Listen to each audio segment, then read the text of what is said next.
Oi, pessoal, agora sim está gravando. Boa noite. Nós estamos muito felizes. É a nossa terceira OP Session, né? Uma aula aberta. Essa é uma disciplina de pós-graduação que trata de valor em saúde na Universidade de Brasília. É a primeira edição da disciplina. Eu fiquei muito feliz que o programa de pós-graduação em Ciências da Saúde tenha aceitado a minha proposta de criar a disciplina no programa.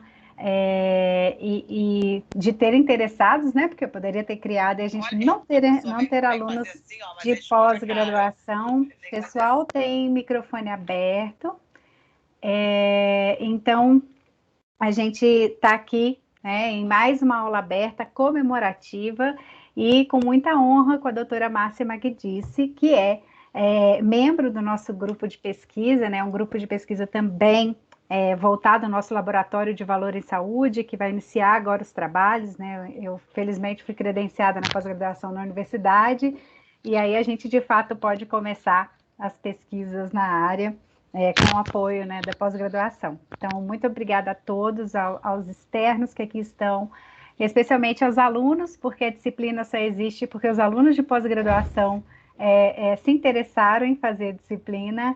E mais uma vez eu te agradeço, a doutora Márcia, ela tem uma ampla experiência, para a gente é uma referência, né, em valor em saúde, e ela atualmente é educadora, mentora e consultora em valor em saúde, e vai falar para a gente, né, sobre o valor na linha de frente e tudo mais que ela está trazendo de novidades, né, doutora Márcia? Fica à vontade para falar dos projetos, porque tem muita gente aqui, eu estou vendo que várias pessoas que estiveram com a gente semana passada estão muito interessadas em aprender mais sobre valor.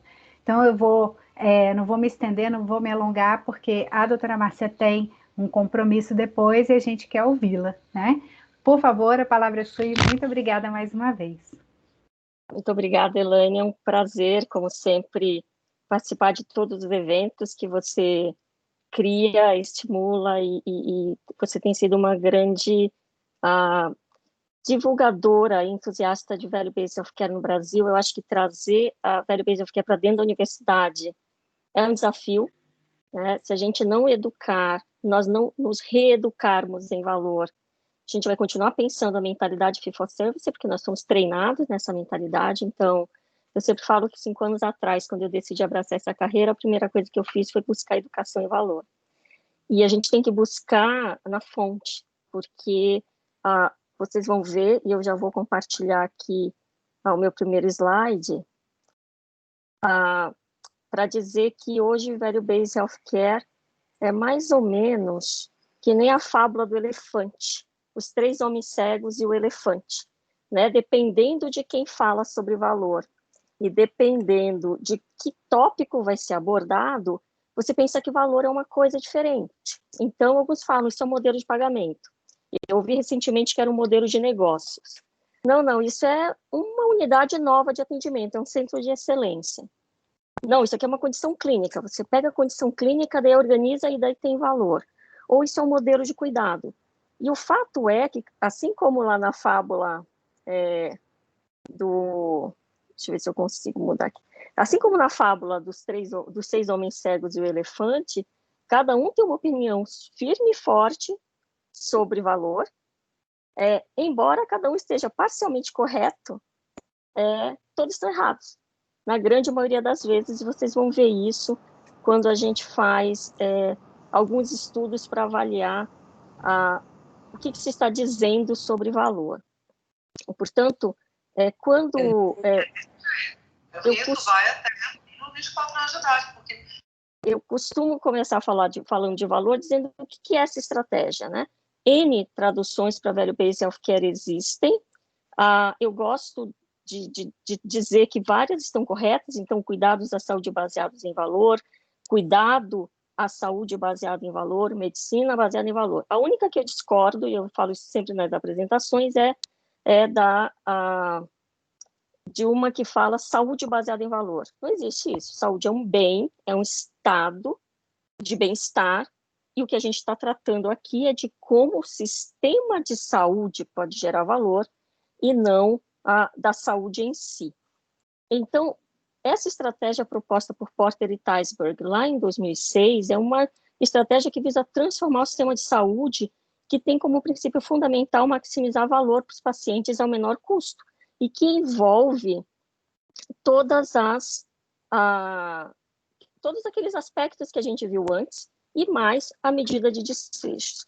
Portanto, valor é um delta entre o modelo que nós entregamos hoje, absolutamente fragmentado, e o que nós podemos entregar se nós reorganizarmos o sistema em torno da condição clínica ou de segmento de população de pacientes e criarmos um modo coordenado de entregar esse atendimento.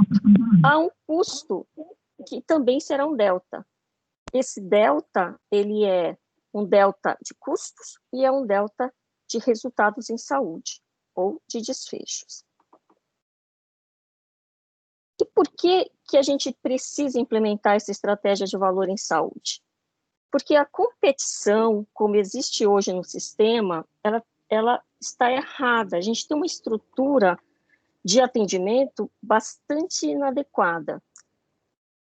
Elaine, tem um box que aparece para mim, eu não sei se está aparecendo para você, que está no meio do slide, chama Pessoas Estão Esperando. Você acha não está que eu aparecendo, consigo... não. Eu estou admitindo as pessoas, pode seguir. Então, eu vou seguir. E a gente sabe que tem, de um lado, uma coordenação precária do cuidado, o hospital recebe por uma cirurgia, e o que ele entrega é uma cirurgia, o que acontece com o paciente após não está dentro do escopo do hospital, porque ele não é remunerado por isso. Há um uso excessivo de serviços médicos, e é interessante porque existe um paradoxo. Ao mesmo tempo em que se utiliza muitos serviços de baixo valor, a gente deixa de executar serviços de alto valor, por exemplo, a reabilitação, porque ela não é coberta no rol, ou porque ela não é coberta por aquele plano de saúde. Então, a gente tem sub- e superutilização dos serviços. Além disso, há muito pouca responsabilização pelos resultados dos tratamentos, diferente de outros mercados em que você compra um eletrodoméstico e você vai ter garantia se acontecer um defeito. Aqui, acontecendo uma complicação, você acaba sendo remunerado de novo por essa complicação. E, por fim, os erros médicos, que acabam também sendo remunerados a cada vez que acontecem por quem paga a conta, seja o paciente, seja o plano de saúde. E, além disso, acontece porque os incentivos estão incorretos. Então, de um lado, a gente tem um sistema que remunera por volume, você remunera cada atendimento, e o que você recebe de volta é mais volume. Se a gente começar a remunerar por resultado, dentro dos acordos baseados em desfechos, os OBAs, que são os modelos de remuneração baseados em valor, provavelmente a gente vai melhorar o resultado. Então, a gente precisa remunerar da forma que a gente espera que o resultado aconteça. E aí, nós estamos hoje numa inércia, em que a gente está dentro de um sistema fee-for-service, predominantemente, ou de pagamento global, como acontece nos hospitais públicos, e aí a gente precisa de uma aspiração, para que a gente possa sair da inércia e ir para uma estratégia baseada em valor.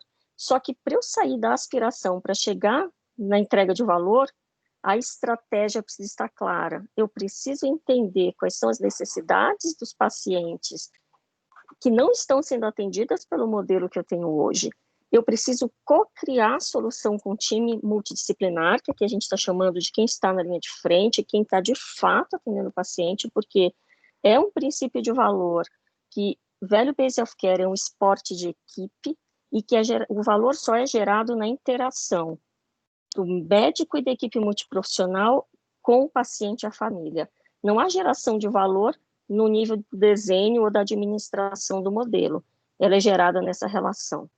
A gente precisa redesenhar esse modelo, criar um modelo de remuneração que suporte o modelo de cuidado que foi criado e não o inverso, que tem sido bastante frequente também.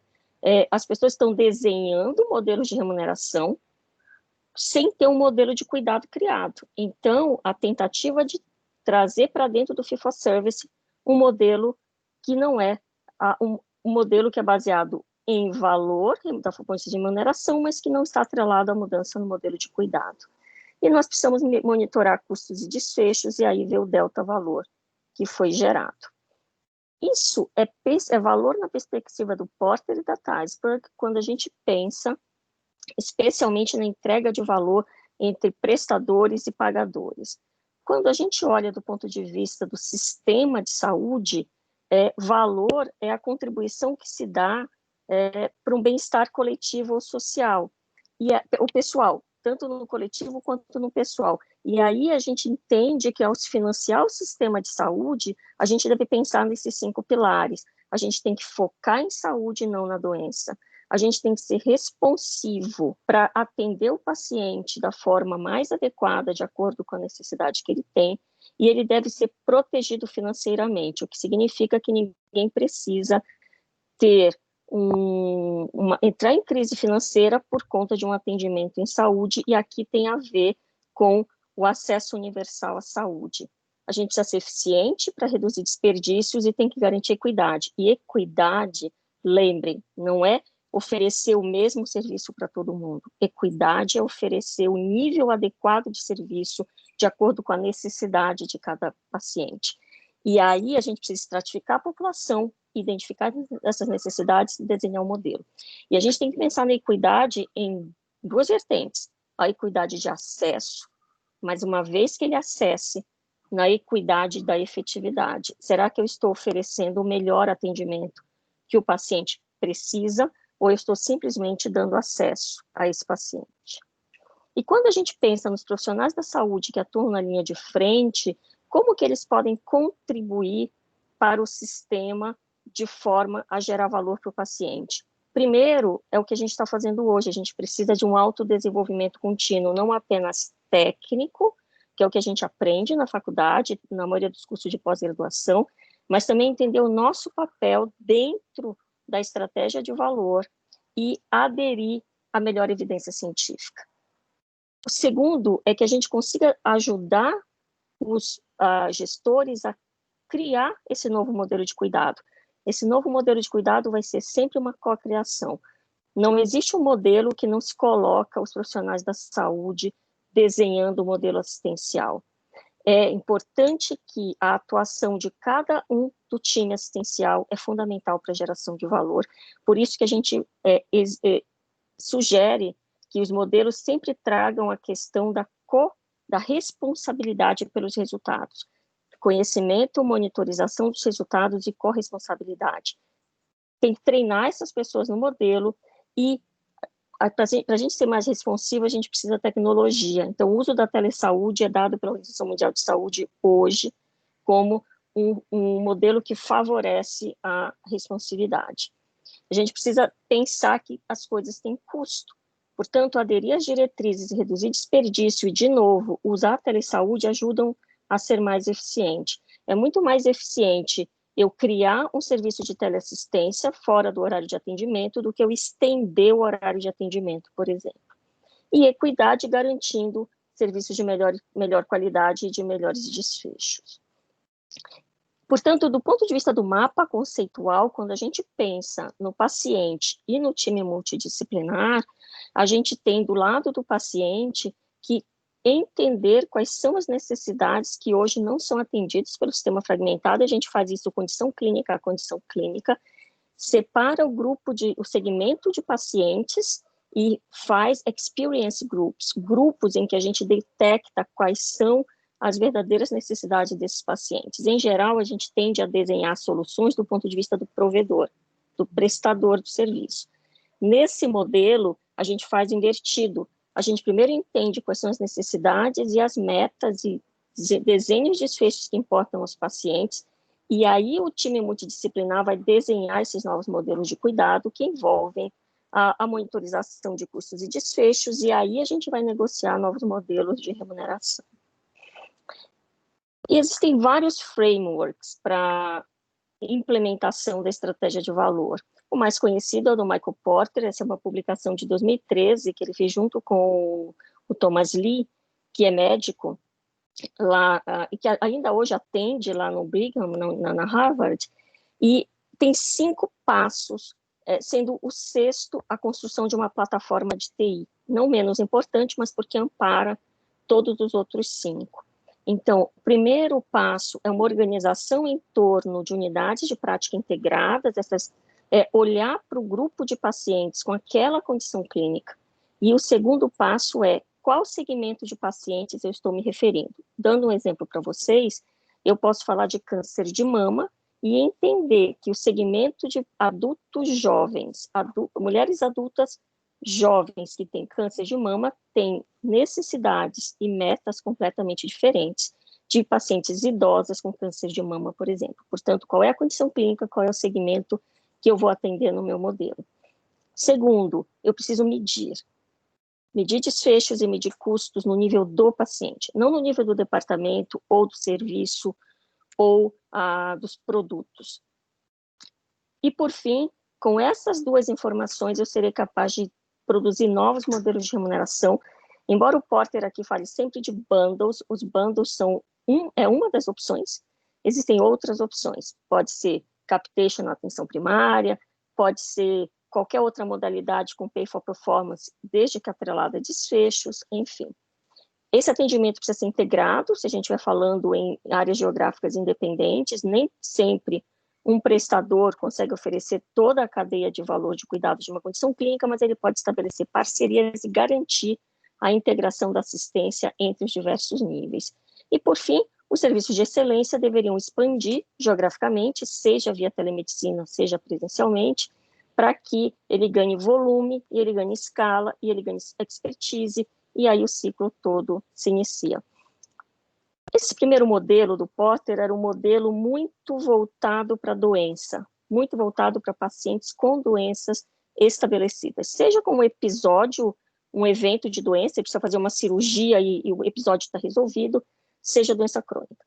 Só que faltava um link com a atenção primária, e esse link foi resolvido depois num paper, alguns anos depois do Porter, em que ele traz a atenção primária, seguindo a Organização Mundial de Saúde como organizadora do sistema. Então, nós precisamos cuidar da porta de entrada, organizar a assistência, trazer o paciente para dentro de um modelo integrado, para que a gente consiga produzir todo o valor que pode ser gerado dentro do sistema.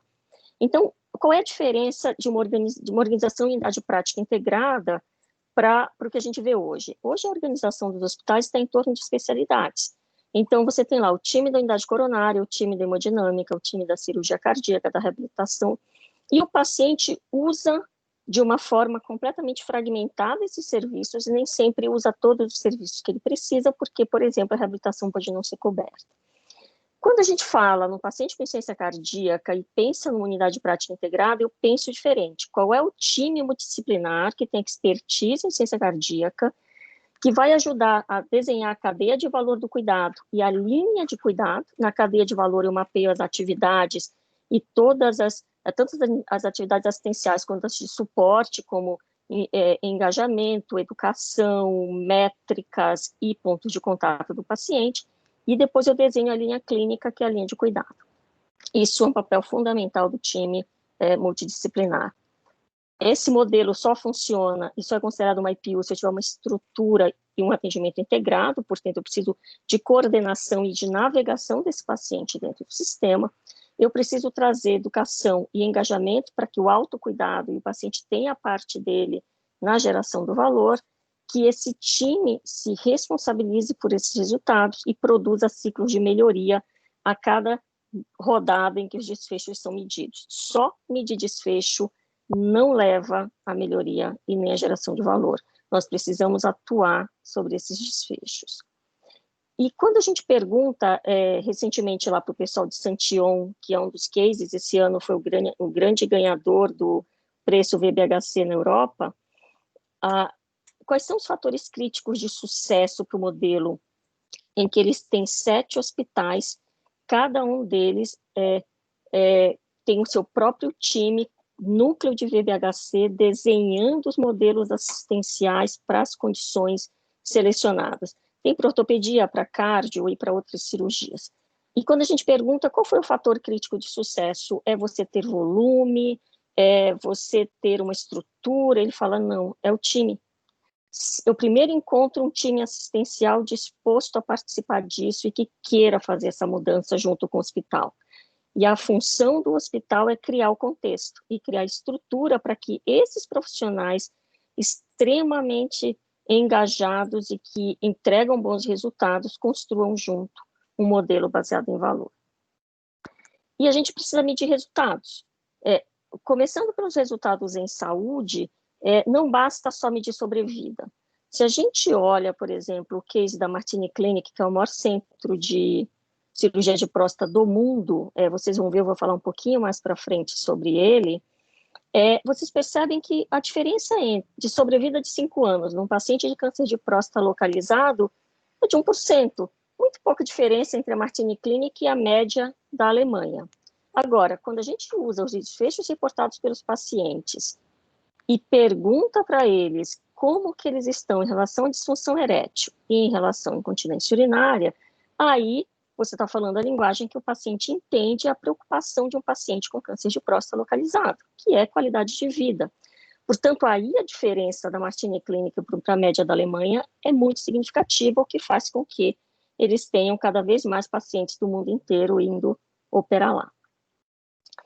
E eles que estiveram por trás da elaboração do Standard Set do Aichon. O professor Ruland, que fundou a Martini Clinic e até hoje, algumas décadas depois, continua sendo o diretor, foi que liderou a elaboração do Aichon. O Aichon é um consórcio internacional para padronizar os desfechos. E quem não conhece ainda, você consegue se cadastrar gratuitamente, existem algumas formas pagas, mas gratuitamente você já consegue acessar todos os manuais e o Excel com todas as métricas dos diversos standard sets que eles já publicaram, tem aproximadamente 38. E eles foram extremamente ágeis agora durante a pandemia Covid-19 em criar um standard set. A gente teve pessoas do Brasil participando, a doutora Gisele lá do Hospital Moinhos de Vento no Sul, foi uma das colaboradoras na elaboração deste Standard Set, que avalia as 5 dimensões, os resultados clínicos, claro, é importante sobreviver ao Covid, mas o estado funcional e a qualidade de vida depois, os sintomas, a saúde mental, que foi extremamente afetada durante a pandemia, e como esses pacientes funcionam socialmente depois desta pandemia. E trazendo aqui quais são as métricas, de que forma eu meço cada uma dessas dimensões.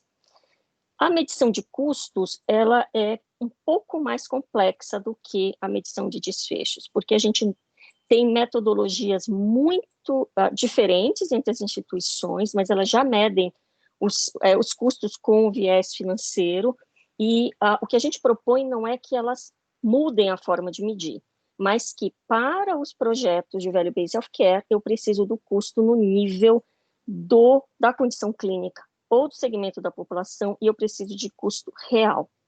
Qual é o real recurso que o paciente desta condição clínica está usando? E aí o custeio baseado em atividade e tempo, que é uma forma de microcusteio, é a melhor metodologia, ela é sugerida pelo Kaplan e pelo Porter. Aqui no Brasil, a gente tem grandes estudos liderados pela doutora Ana Paula Edis, que é engenheira e que hoje tem vários estudos em andamento ligados à tecnologia, à avaliação de tecnologia, e também com os Moinhos de Vento. Então, uma vez que eu tenho os desfechos, eu me organizei em torno de uma condição ou de um segmento de população, eu posso falar de um modelo de pagamento baseado em valor. E esse é um conceito muito simples. Modelo de pagamento baseado em valor, eu preciso vincular o que o hospital recebe, uma parte do que ele recebe, ao resultado que está sendo observado.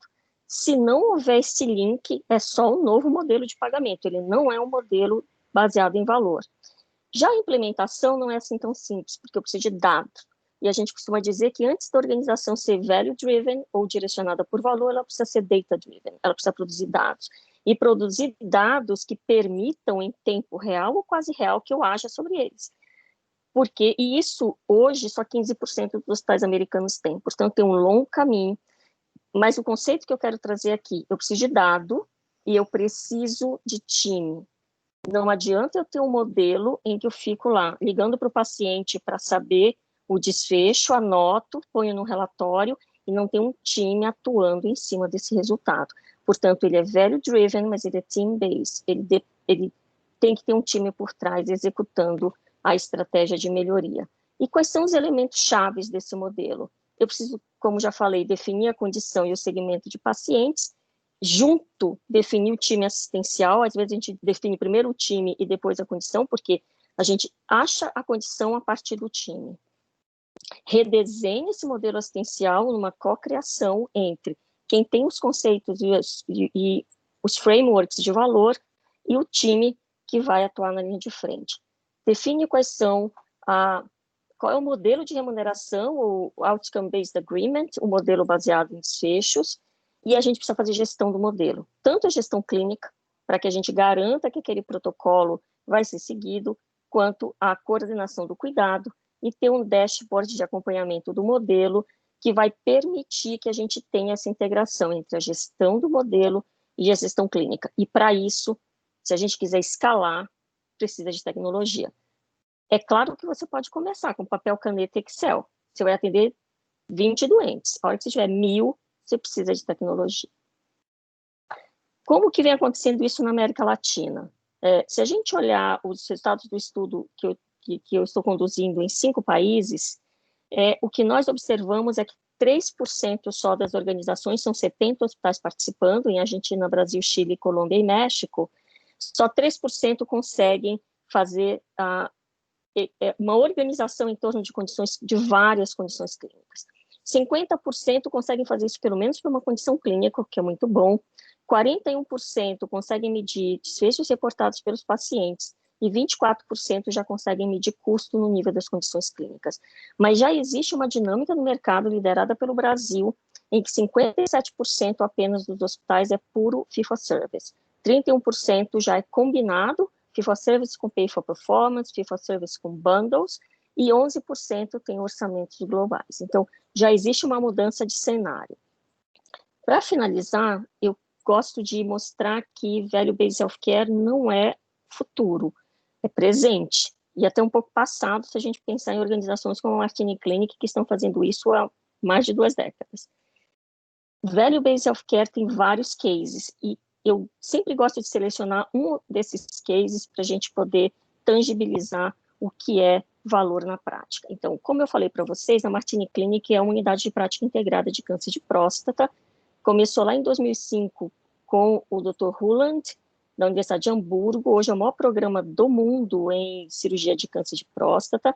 Foram 8.000 casos atendidos em 2019. Eu estive com eles em janeiro. Esses são os últimos números que eles apresentaram, 2.900 cirurgias. Existe uma equipe multidisciplinar integrada com psicóloga, nutricionista, fisioterapeuta, enfermeira e médico. Há uma coleta desde o início de desfechos, tanto desfecho clínico como complicações, mortalidade, quanto desfechos reportados pelos pacientes, experiência do paciente. Eles publicam isso na internet. Se vocês entrarem nesse endereço que está aqui, martiniclinic.de, vocês vão ver essa tabela que eu trouxe aí. Então, observe que, embora eles coletem sepsis, embolia pulmonar, cicatrização, ou seja, complicações, o mais importante são as 3 primeiras, em que eles coletam quantos pacientes estão totalmente continentes após um ano. Vejam que 93,5% dos pacientes têm, versus 56% da média da Alemanha. Menos de 0,5% tem incontinência severa após um ano. E 34% tem disfunção erétil grave após um ano. Então, esses são os resultados. Abaixo, esse é o grau de recomendação dos pacientes aos familiares e amigos em relação à Martini Clinic. Os 3 primeiros lugares são as 3 estações da Martini Clinic. É um modelo de pagamento que é um contrato de atenção integral, então eles fizeram bundles de 90 dias que cobrem complicações, eles têm metas de qualidade. Se eles não tiverem 95% de continência urinária e se eles não tiverem 97% de função erétil, eles têm uma redução no ganho. Isso é ajustado, obviamente, ao risco do paciente, porque precisa ser feito esse ajuste. E para pacientes internacionais, eles fazem pacotes que incluem hotel, transporte. Essa é a nova Martini Clinic. O que vocês veem à esquerda, no superior, é a Martini Clinic como ela é hoje. essa é a que vai ser inaugurada o ano que vem. Eles têm crescido bastante com essa estratégia baseada em valor. Um outro case, e aí traz um pouco do que é a atuação na linha de frente, é o modelo Calm, da Universidade do Texas, com a Dell Medical School. Esse é um projeto inovador, que começou em dezembro de 2018, e é uma clínica que ela tem como objetivo, e precisa chamar Calm, então, a vida com câncer reimaginada, mas também fazendo uma brincadeira aí com calm, com calma, que é a terceira dimensão da coleta de desfechos no modelo que se aplica hoje pela Elizabeth Teisberg, criada por ela e por Scott Wallace na Universidade do Texas, onde hoje eu faço o meu mestrado. Então, as três dimensões são capability, comfort and calm, funcionalidade, conforto e calma. E eles criaram um modelo de trás para frente, em que existe um time de doença, que é o médico oncologista, o cirurgião oncologista e o radioterapeuta. Mas quem roda o paciente e quem define todo o segmento e todo o tratamento do paciente, que grande parte não está acontecendo dentro do consultório médico, é o SWAT Team, em que você tem enfermeiro oncologista, você tem a coordenadora de acesso, você tem assistente social, a assistente de cuidados paliativos, assistente da oncologia, assistente do médico, trabalhando junto com o time de suporte, em que além do psiquiatra, da nutricionista, do aconselhamento, quem faz aconselhamento genético, o navegador financeiro, nós temos o farmacêutico, temos enfermeira de fertilidade e um médico especializado em cuidado paliativo. Os resultados estão embaixo, então eles medem ansiedade, depressão, dor, enfim, várias dimensões, além de sobrevida e todo o resto que se faz no câncer.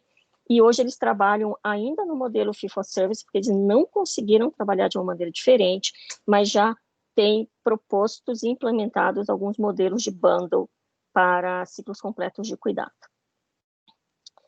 Um outro modelo que eu queria trazer, até por conta do Covid, é o modelo da Oak Street Health. Esse é um modelo de atenção muito interessante, porque é um modelo de VBHC na atenção primária que é for profit, é com fins lucrativos. Com dinheiro de investidores anjos, são 3 jovens, um que saiu da escola de Direito da Harvard, um que saiu lá do Porter, da Harvard Business School, e um médico, também os 3 formados na Harvard, que resolveram achar uma solução que atendesse populações carentes dentro do modelo do Medicare. Eles começaram com uma primeira clínica no subúrbio de Chicago, e agora já mudou, já são 70 clínicas, eram 56 quando eu fiz esse slide, eles estão evoluindo bem rápido, estão em 9 estados americanos, que incluiu Nova York, e com uma carteira que não para de crescer. É um modelo totalmente centrado na relação pessoal e de equipes multiprofissionais e que olha bastante para os determinantes sociais da saúde. Durante a Covid, eles levaram alimentação, hidratação e tudo o que os pacientes precisavam em casa para não precisarem se locomover. E quais são os resultados que eles têm hoje? Eles reduziram de 26% a 40% a taxa de hospitalização desses pacientes, que a grande maioria tem várias doenças crônicas, tem um sistema de monitoramento muito preciso, que captura mais complicações e dados na rede do que a própria seguradora consegue. Hoje eles são 5 estrelas nos domínios de efetividade, acesso, experiência, utilização, enfim. E eles começaram trabalhando no modelo fee-for-service, porque a Medicare não tinha outra coisa para oferecer, e eles tomaram prejuízo. Porque boa parte do que a Oak Street Health faz não está no hall de procedimentos, que é ter lá a ambulância, a van verde deles, indo buscar paciente, levando paciente, levando alimentação, dando suporte, e isso fez com que eles tivessem um prejuízo, mas depois eles conseguiram, ao longo dos anos, mudar para o modelo de capitation, que é muito melhor para eles. Eles agora acabaram de fazer um acordo com a Humana e ganharam mais 1.600.000 beneficiários dentro da carteira. Abriram bolsa em agosto, um sucesso, 328 milhões de dólares capturados, e uma ação que saiu de 21 para 40 dólares, e acabaram de fechar um acordo com o Walmart Supercenter, que são aqueles centros de atenção primária e exames de baixa complexidade e odonto que o Walmart lançou em vários estados, e agora em setembro eles abriram assumiram 3 clínicas de atenção comunitária dentro do Walmart. O que eles fizeram na pandemia, sendo um serviço high touch e extremamente ligado à relação pessoal. Eles tiveram que mudar para teleassistência, sem opção, criaram uma linha direta para o Covid, passaram a monitorizar, e aquelas visitas que os pacientes tinham da equipe multi foram mudadas para virtual, e das 2.200 consultas que eles realizavam, 93% passaram virtuais. E aí, mesmo sendo Estados Unidos, só 25% dos pacientes conseguiram ter ou tecnologia móvel ou internet que conseguisse suportar uma chamada por vídeo, embora a plataforma digital da Oak Street Health é muito boa, com um clique o paciente consegue acionar, mas há acesso limitado à internet e eles tiveram que lidar com isso. E aí, quais são as lições aprendidas? Número 1, você precisa criar uma estrutura. Aconteceu uma pandemia, você está cuidando de uma população e você recebe por vida. A primeira lição aprendida é que você precisa organizar o cuidado em torno da melhor evidência disponível e ir dinamicamente melhorando esses protocolos. E olhar para o contexto que você atende. Se o seu contexto é de uma população vulnerável com doenças crônicas, essa população precisa ficar em casa. Mas para ela ficar em casa, que estrutura eu vou prover para que esse paciente possa ser atendido? Então, eles mantiveram as unidades abertas para quem precisava vir, mas tinha um time que, se em 3 contatos o paciente não respondesse, eles iam lá na casa do paciente. Seja prático. Se o acesso da internet não funciona, use o telefone. 75% das consultas e atendimentos semanais que eles faziam com os pacientes era por telefone. E aí mandaram um kit COVID para casa, então o paciente tinha termômetro, oxímetro, antitérmico e fluidos, portanto, eles tinham uma troca de informação com os pacientes. E a terceira lição aprendida é: seja responsável, né? E o que eles falam? Como uma organização baseada em valor, a gente não espera que o plano de saúde diga que eu posso cobrar um teleatendimento. Nós simplesmente dissemos: vamos fazer. Nós todos sabemos o que acontece quando o sistema fee-for-service tenta cuidar de pacientes em uma pandemia. Portanto, eles têm um modelo que é sustentável, tanto na perspectiva econômica quanto de qualidade. E eles não mudaram isso por conta da pandemia, porque eles já faziam isso. Esse artigo está publicado no New England Catalyst, que é, para mim, o melhor jornal de valor hoje, que é o Innovations in Care Delivery, bem interessante de ler. Por fim, eu queria falar de um case brasileiro. Eu acredito que o Join Vasc é hoje o maior case de VBHC do Brasil. É um programa de atendimento de pacientes com AVC, que começou em 1992, quando 3 neurologistas jovens chegaram em Joinville, o Dr. Cabral, o Dr. Alexandre e a doutora Carla Moro, e montaram e começaram a organizar a assistência, só que monitorando desfechos, resultados. Eu tenho hoje o privilégio de cooperar com eles e a cada dia eu me encanto mais com os resultados que eles obtiveram. Não só eles têm um time multiprofissional extremamente atuante, mas eles conseguiram fazer um acordo muito adequado de prática com o SAMU, portanto, e hoje, cada vez mais, hoje já atendem 85% dos casos de AVC da cidade de Joinville. Mesmo pacientes privados preferem ir lá para o Hospital Municipal São José, porque sabem que o atendimento vai gerar valor. Eles conseguiram, nesses anos, reduzir em 37% a incidência de AVC em Joinville. Os resultados não dá para ver aqui, mas eles têm melhora de ranking, melhora funcional, sobrevida, enfim. Eles têm uma gama enorme de indicadores. Esse é o modelo financiado pelo SUS via a Prefeitura de Joinville. O Hospital Municipal São José arca, junto com a Prefeitura, com algumas despesas a mais, quando uma nova tecnologia, por exemplo, trombólise, por neurointervenção precisa ser feita, e a clínica neurológica é um parceiro para a questão da produção científica, que é muito grande. Então, lembrem daquela história do elefante que eu falei lá no começo. Eu acho que um grande desafio para a implementação da estratégia de valor é o pseudo-entendimento do que é valor. E quando a gente olha 255 estudos publicados sobre valor, observem que 0 é quando não tem relação nenhuma com valor. O título fala de valor, mas não tem nenhum aprendizado ali naquele paper. E 4 é quando o autor foi capaz de pegar essa estratégia de valor e generalizar para um novo contexto. Generalizar ou trazer para um novo contexto. Não tem nenhum paper no nível 4. Tem 26% no nível 0, 1 no nível 19% no nível 1, quando você entendeu um dos conceitos, como o elefante lá, é desfecho, é modelo de remuneração, mas não faz o entendimento completo. E 31% estão no nível 2, em que você já consegue entender alguns conceitos, mas eles ainda não estão conectados. Então, para isso, a gente está conduzindo algumas pesquisas com profissionais da saúde. A gente começou com médicos, lá no Einstein, onde nós avaliamos 1.000 médicos, e somente 27% dos médicos estavam familiarizados com o conceito de value-based healthcare, sendo que 81% são os médicos executivos. Quando você pega o médico que está na linha de frente, tanto cirurgião quanto clínico, só 1/3 já ouviram falar ou têm um conhecimento do que é value-based healthcare. E aí nós resolvemos dar um passo antes e falar com os alunos de medicina. Essa é uma pesquisa que acabou de ser premiada, inclusive, são 3.000 alunos de medicina que responderam à pesquisa. Somente 14% estão familiarizados com o value-based healthcare, e a grande maioria deles fez isso de forma extracurricular. Eles buscaram ou tiveram contato fora da universidade. Por isso a importância desse trabalho que a Elaine faz aqui, e que também o pessoal lá da Universidade Federal do Rio Grande do Sul, que também trouxe para a pós-graduação a questão do valor.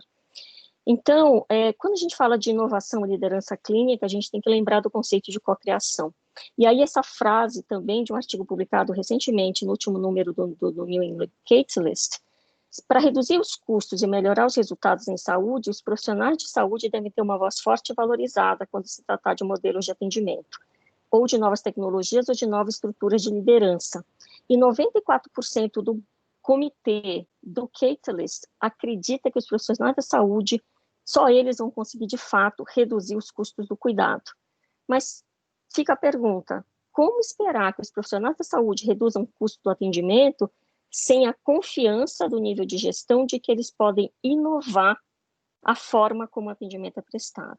Portanto, a grande mensagem é: nós precisamos passar da esfera de falar de valor apenas no contexto de gestão, não só falar para médicos gestores e para outros gestores da saúde, porque ainda é nessa esfera onde tem se discutido o value-based healthcare na maioria das vezes, e começar a trazer para a mesa quem de fato entrega valor, que são os profissionais da saúde, todos os profissionais da saúde, e alguns profissionais que não são formalmente profissionais da saúde, mas que estão trabalhando, suportando quem entrega o cuidado. Então, quem ajuda, quem auxilia, quem entrega, de fato, a assistência ao paciente. Muito obrigada, e eu fico à disposição para perguntas. A Márcia, por representar as mais de 50 pessoas que estão aqui na sala, te agradecer imensamente essa reflexão toda que você trouxe. A gente ontem estava discutindo muito na sala, que é pequenininha, né? Somos 8 alunos aqui da pós-graduação, do quanto é importante ter esse olhar completo, né? Não dá para cuidar de uma parte só do elefante. E que quem de fato gera valor, né, tem que estar ali junto, tem que entender o que é isso, né? Tem que participar do processo. E passa por coisas simples, né? De desenhar, como você falou, simples não, né? Que nenhum desenho de cuidado é simples, mas o que eu quero dizer é a participação da pessoa que executa fazendo parte daquele desenho de processo, né? E não ficar só lá no nível de gestão e, de fato, não vai entregar o valor. E muito mais quem recebe, né? Para dizer o que importa para mim, né? O que eu estou considerando. E aí você traz essa importância, inclusive, para definir uma incorporação de uma tecnologia. A gente tem falado muito isso, né?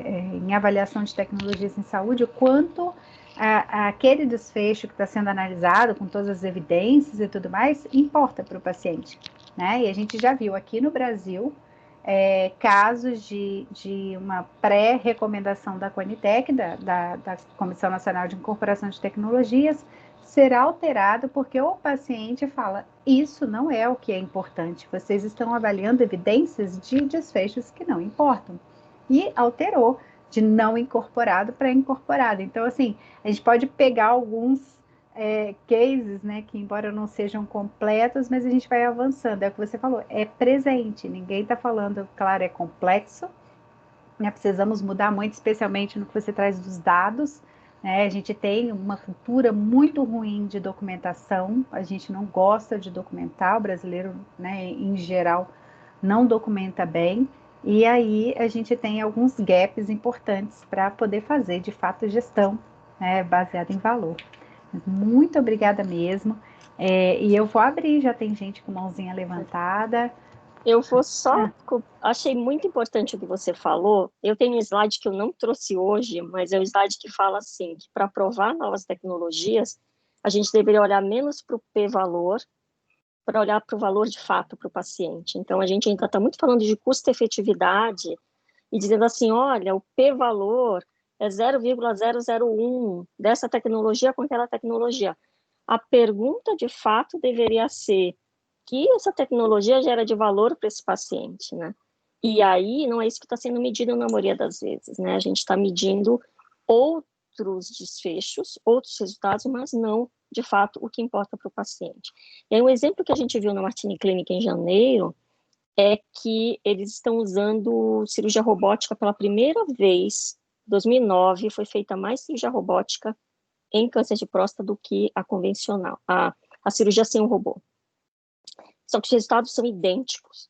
Na mão de um bom cirurgião, o resultado de desfecho é idêntico, o que muda é o custo, que é muito mais caro com um robô.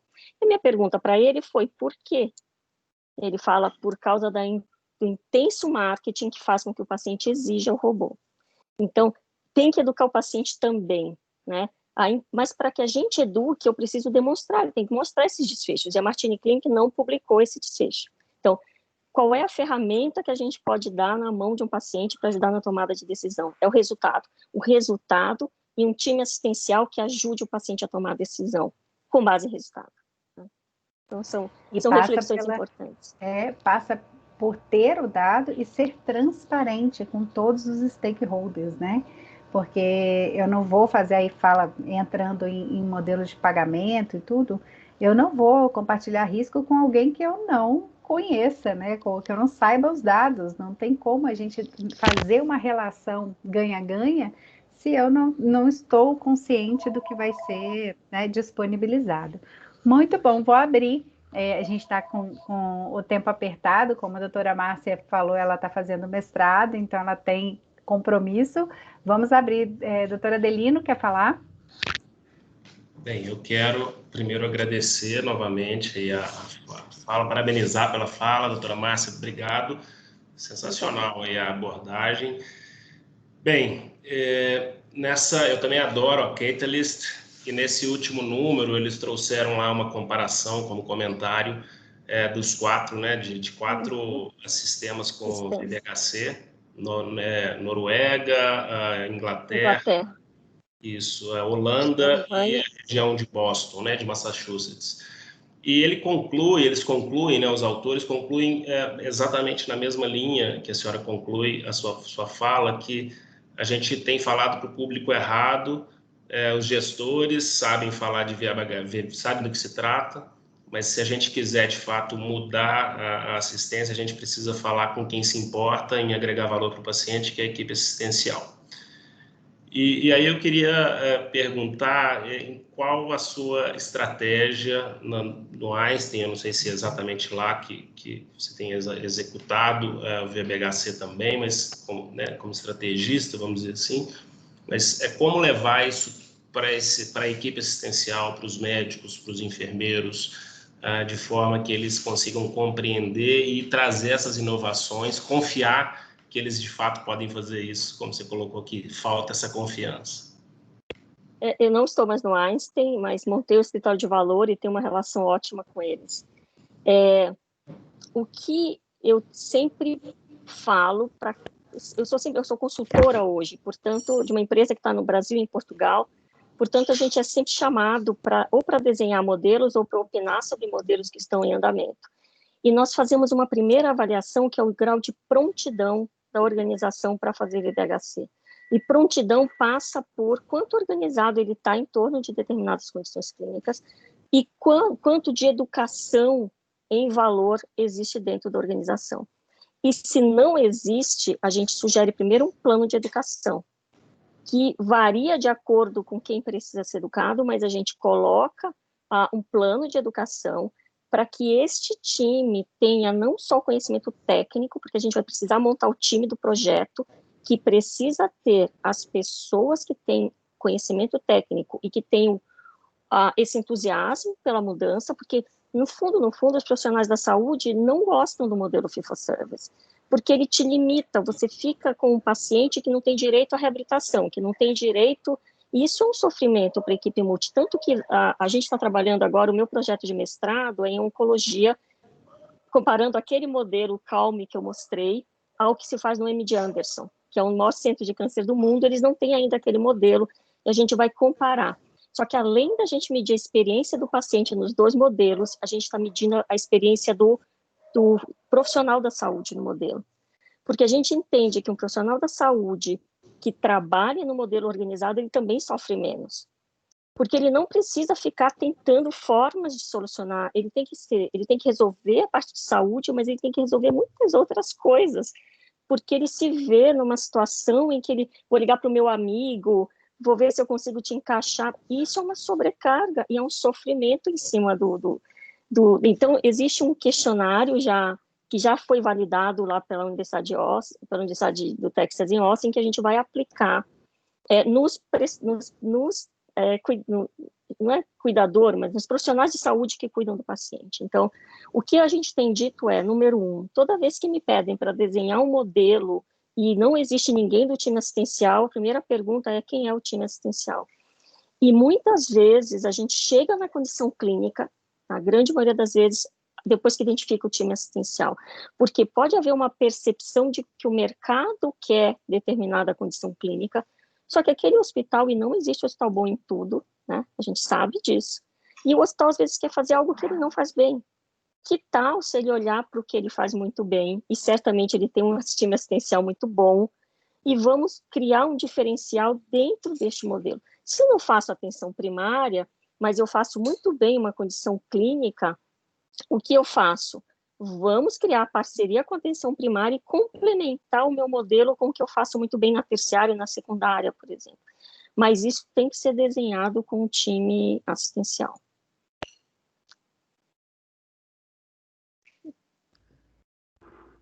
Mais alguém quer comentar? Quer fazer uma pergunta? Enquanto vocês vão pensando aí, eu vou comentando isso.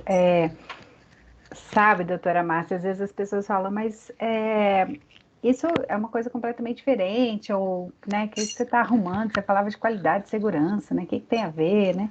Mas já para pensar, a implementação de um processo que é para gerar bons desfechos e reduzir desfechos negativos, tem tudo a ver, né, com a gestão da qualidade, que passa por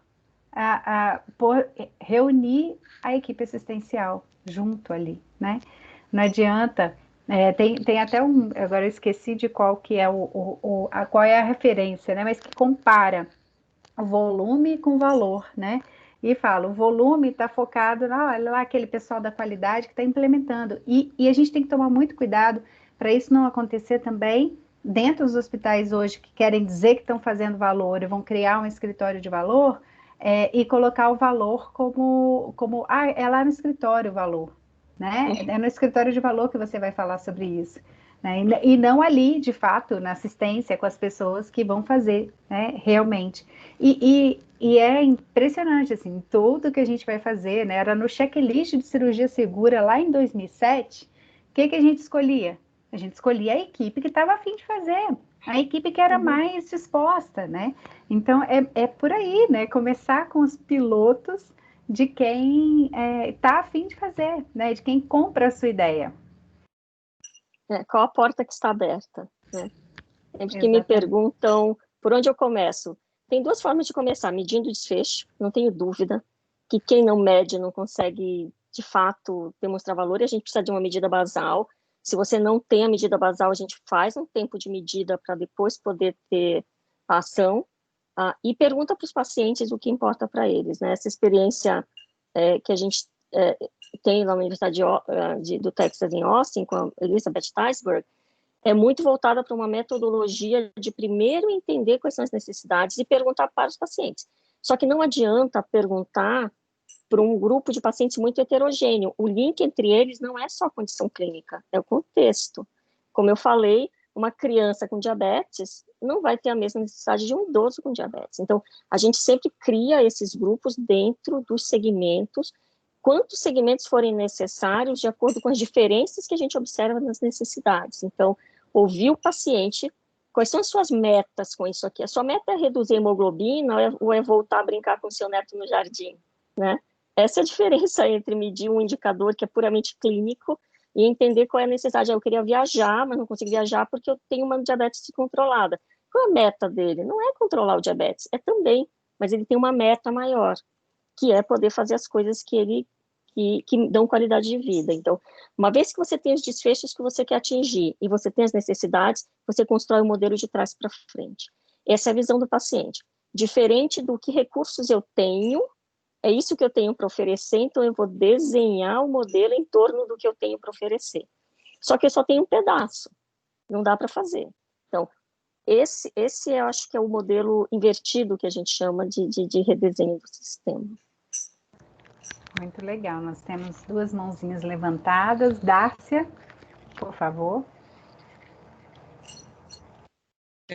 Olá, boa noite. Queria mais uma vez agradecer. Para mim é uma satisfação. Eu assim já sigo a professora Márcia. Você é a papisa, né, do VBHC no Brasil. Então eu tenho muito orgulho de estar nessa sala com você e aprender com você.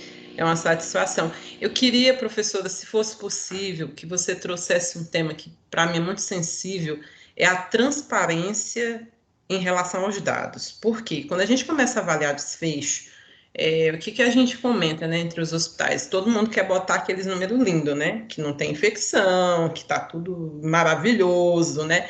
E a gente sabe que não é isso. Então, como é que a gente garante que o dado, ele realmente é auditado por pessoas sérias que vão dizer, não, realmente aqui eu confio. Então, se puder compartilhar um pouquinho a respeito dessa transparência e da confiabilidade do dado, né? Essa é a minha preocupação no momento. Tem 2 formas de conseguir essa transparência.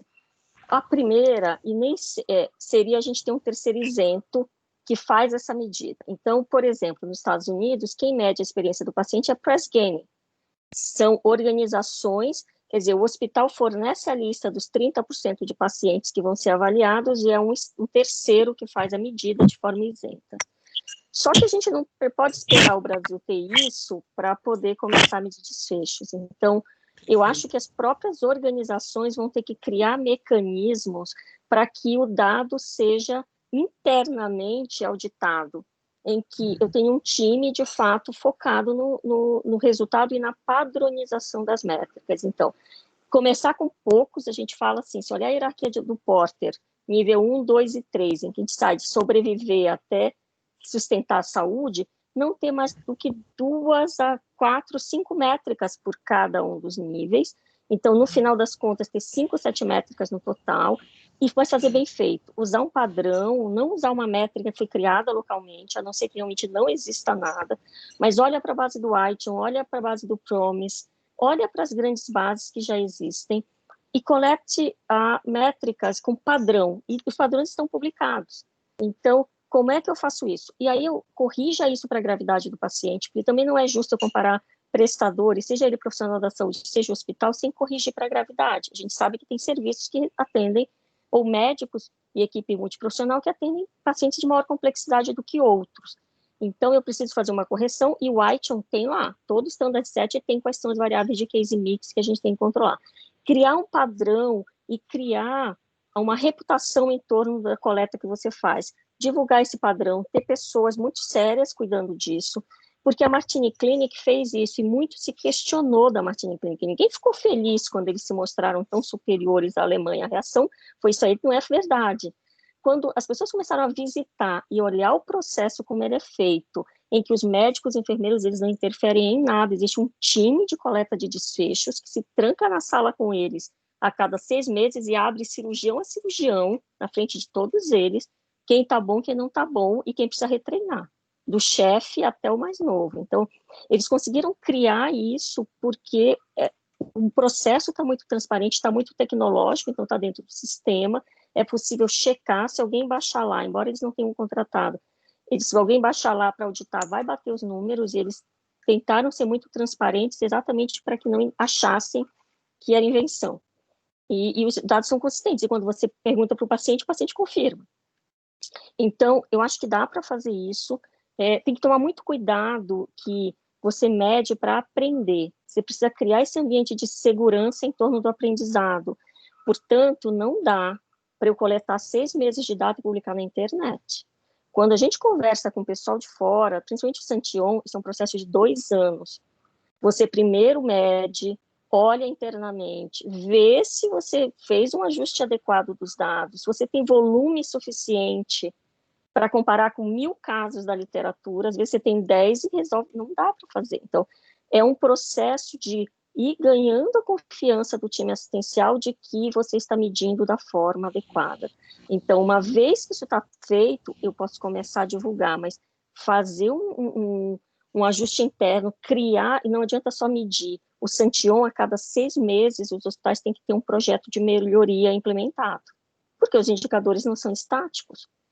E mudar de indicador, se aquele indicador está 100% todo mês. Então, existe uma ação em cima do indicador que faz com que exista essa credibilidade em torno. Na Holanda, existem, por exemplo, para os bundles de coração, a própria Associação Nacional de Cardiologia, de Registro Nacional, faz isso. Todo mundo manda para eles e eles fazem um ajuste e dão os dados. Então, tem como usar um terceiro isento, mas não tendo o terceiro isento, eu acho que se o processo for muito bem estruturado, assim como é hoje na qualidade de segurança, a gente sabe quais são os hospitais de fato que fazem com a metodologia correta, né? E todo mundo tem um grupo de segurança que a gente teme um pouco, assim, a gente sabe que elas são, em geral, pessoas muito sérias que estão ali. Então, eu acho que isso são as 2 formas hoje de lidar. Mas é uma preocupação importante, Darcy. Não, perfeito. A gente está trabalhando 2 linhas aqui e no futuro a professora vai ver aí os nossos cases, se Deus quiser. A gente está caminhando bem com Por isso. favor, Já. Professora Márcia, a gente tem, são 8 horas, então só para te avisar do tempo, se a gente pode abrir para tem 2 pessoas com as mãos abertas, sim, as mãos levantadas. Kellen, tudo bem? Bom ter você aqui. Olá, professora Elaine, parabéns por ter organizado esse encontro aqui na disciplina, na nossa pós-graduação, né? E a professora Márcia, que eu não a conheço pessoalmente, mas é um prazer falar aqui com todos nesse evento. E a minha pergunta mais objetiva é se a gente poderia, pensando na Rede Nacional de Pesquisa Clínica e nos hospitais universitários como um todo, até mesmo no trabalho da Elaine na IBSEC, que ela conhece bem, se a gente poderia criar um grupo, um standard set, como o do ISHON, para ser utilizado de forma geral nesses hospitais, e que isso facilitasse e fortalecesse, por exemplo, a rede de pesquisa clínica que a gente tem instalada no país, como um todo, né, para que a gente traga cada vez mais esses estudos clínicos de uma forma objetiva, a realização dela aqui no Brasil, né, esses estudos sendo realizados aqui no Brasil. Quando você diz geral, você está falando para todas as condições clínicas ou mesmo a condição clínica para todos mesmo os hospitais? Segmentado. Eu acho que na segmentação, na oncologia, por exemplo, ou cardiovascular, né, que a gente poderia segmentar, padronizar de alguma forma para os hospitais da Rede Nacional de Pesquisa Clínica, por exemplo. Sim, desde que você faça isso no nível da condição clínica, não da especialidade. E aí, o que é o caminho para se fazer é olhar quais são as doenças mais prevalentes, ou de maior custo, ou de maior complexidade, ou que tem mais eventos, e aí medir e redesenhar o modelo. Só medir também não faz sentido. E aí, definindo essas condições, vocês vão selecionar qual é o standard set que atende, lembrando que eu não preciso implementar as 50 perguntas do ITION. A gente sempre faz um exercício eu vou definir a condição e o segmento de pacientes, eu vou olhar na literatura o que existe, e a partir dali eu vou selecionar, dentro da hierarquia do Porter, quais são os desfechos que eu vou utilizar de forma padronizada. É possível, foi o que o Santillon fez na Holanda, lá são 7 hospitais, mas você precisa entender quais são as condições clínicas comuns entre esses hospitais, que faz sentido fazer a coleta basal, pensando que ele não para aí. Só medir desfecho não vai ser valor.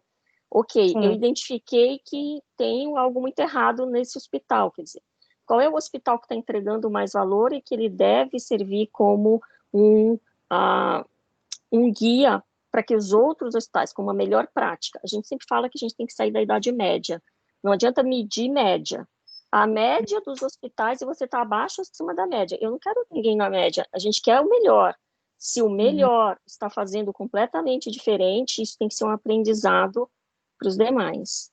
Verdade. Mas sim, é possível. Eu vou entrar muito aqui, assim, pensando, eu sou sempre uma grande entusiasta de utilizar hospitais universitários, porque você aproveita e forma pessoas que vão sair para o mercado com essa visão, né?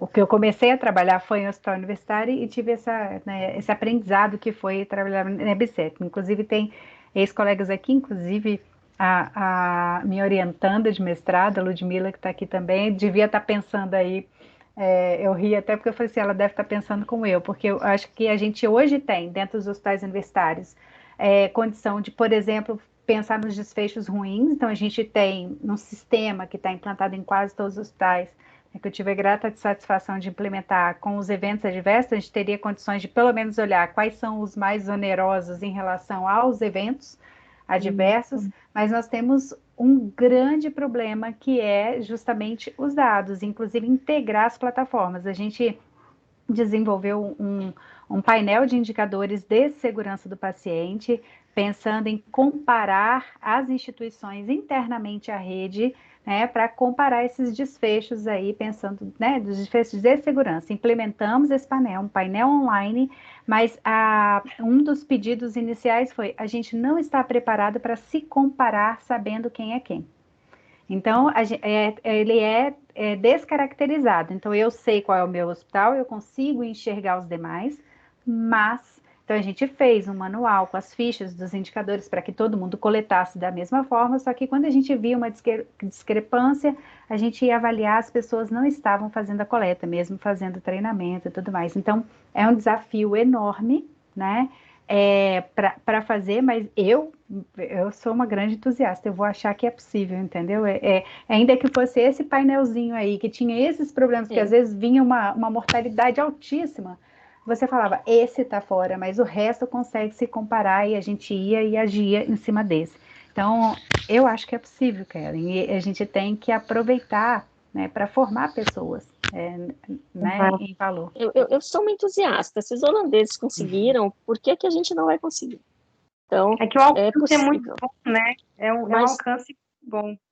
Mas tem que começar pequeno. Tem que começar pequeno. Às vezes, uma condição clínica ou um segmento de paciente padroniza, faz um modelo viável, que não precisa ser ótimo, né? O ótimo é inimigo do bom, algumas vezes, mas que tenha os princípios fundamentais de valor. Não dá para fazer isso dizendo assim, eu simplesmente estou medindo. Medir resultado clínico, todo mundo já mediu. Alguém vai medir desfecho reportado pelo paciente para poder dizer que aí tem um componente de valor? Eu vou fazer isso no nível de uma condição clínica ou de um segmento. Então, assim, seguir os princípios de VBHC mais completo para uma condição, em vez de tentar fazer todas as condições. E aí, por onde começar? Deve ter um time interessado em fazer isso em algum dos hospitais que tem uma interface. Não são todos os hospitais universitários que estão prontos agora, mas meia dúzia estão prontos, e esses vão influenciar os outros, porque vai chegar uma hora que não vai ser bacana não participar. Então, acho que é um buy-in ao longo do tempo. Tem que começar, né?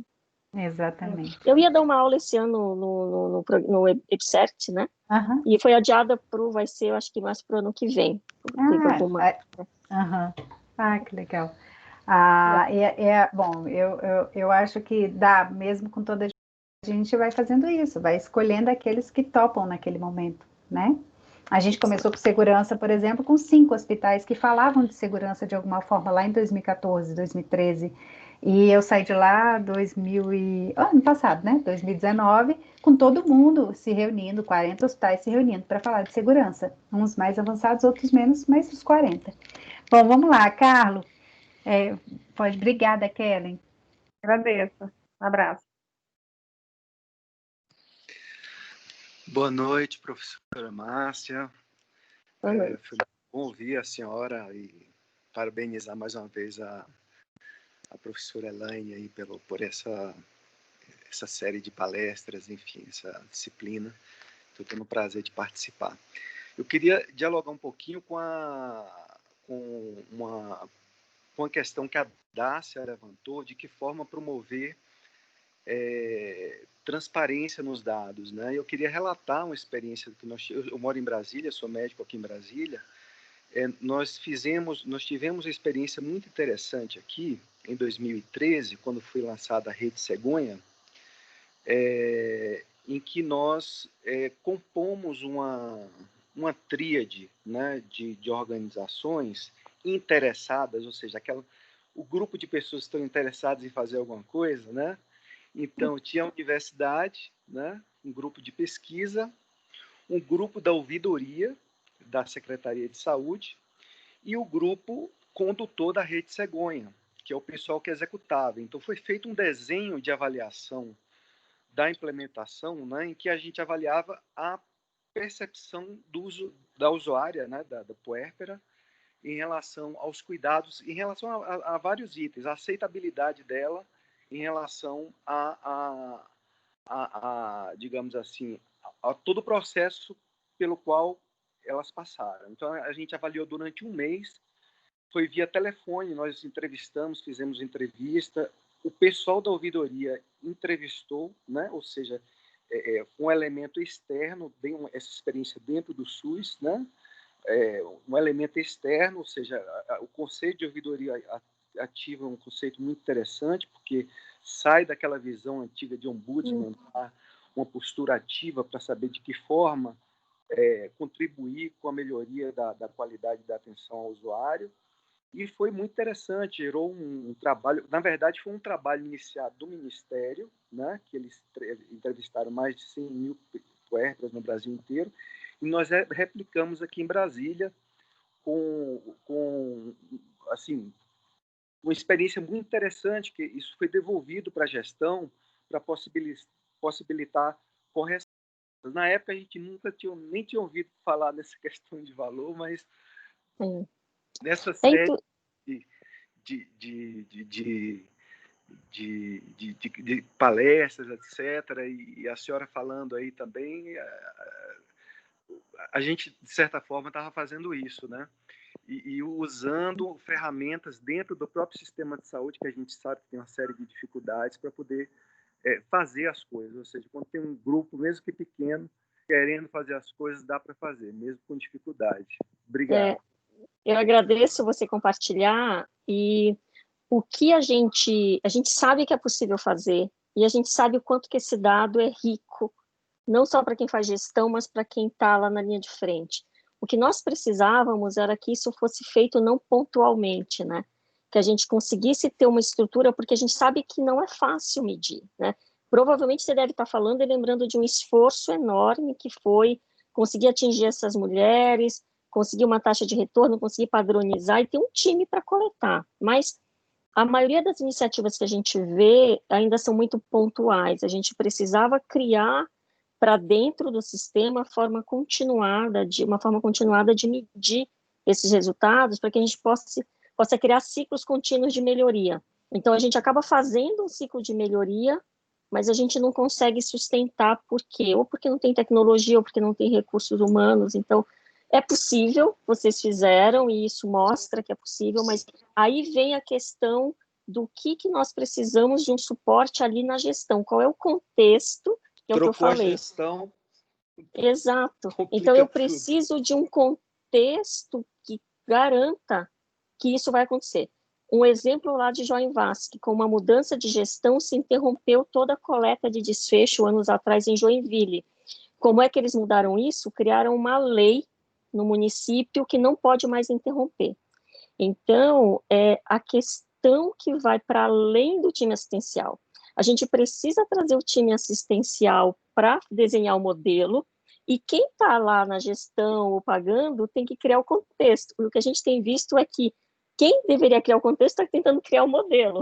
Então, é aí que a coisa não funciona tão bem, mas certamente que a gente sabe que é possível, mas eu preciso de algo que seja, de fato, parte de uma estratégia maior, seja para o país, para a cidade, para o município. É por isso que eu tenho tanto orgulho lá do time de Joinville, porque eles conseguiram um dia em que eles têm um conselho dentro da Câmara Municipal, em que vão pacientes, familiares e médicos e outros participantes da equipe multiprofissional, e eles prestam contas e exigem coisas durante esse fórum, esse dia inteiro sobre AVC, que eles têm junto com quem, de fato, define as leis e os recursos. É necessário que a gente faça isso para a gente conseguir sustentar o modelo, mas é possível, né? É possível. Obrigada, cara. Eu sou exatamente dessa opinião. A gente, às vezes, acha que... A gente confunde, às vezes, por tudo que acontece, né, no Brasil, de que a gente não pode ter essa aproximação, né, com o legislativo. A gente precisa dessa aproximação com o legislativo. Nós precisamos tornar essas políticas de Estado, né? Fazer eu volto aqui ao programa de segurança, que é o, né, que eu tenho mais experiência, né? Mas fazer um programa nacional numa portaria de que não tem nenhum financiamento não vai adiante. Então, enquanto a gente não tiver, né, legislações mais robustas, nós não vai funcionar. Lá na EBSER mesmo, no painel de indicadores, a equipe assistencial tinha comprado totalmente, só que os gestores não queriam, de jeito nenhum, sabe-se lá por qual motivo, colocar. Então, isso atrasou todo um processo, né? É importante que a gente tenha essa articulação e para mostrar para a sociedade. Aí vem aquilo que você disse, né, doutora Márcia? Faz parte, né, health literacy, né? Nós temos que formar a sociedade para ela cobrar isso, de fato, né? Ter esse dia inteiro com gente engajada discutindo AVC. Exato. Só para complementar, quando eu pergunto para o pessoal do Join Vasque, como é que vocês conseguiram mudar leis com dados? Eles têm uma base extremamente robusta de desfechos e de resultados, e agora também de custos. Então, o nível de conversa realmente é outro. Então, tem uma questão do prestador, mesmo que ele não tenha um terceiro isento olhando ou não, mas de produzir dados e mostrar o melhor dado que ele consegue produzir e melhorar em cima dos dados. Porque esse dado de resultado e custo, satisfação, as pessoas entendem em todos os níveis. Então, é uma grande lição aprendida desse projeto. É muito bom ter um case brasileiro assim, não é? Sim. Mostra Esperamos que em breve esteja publicado como case. Muito legal. Doutora Márcia, então vamos liberá-la, né, para sua aula.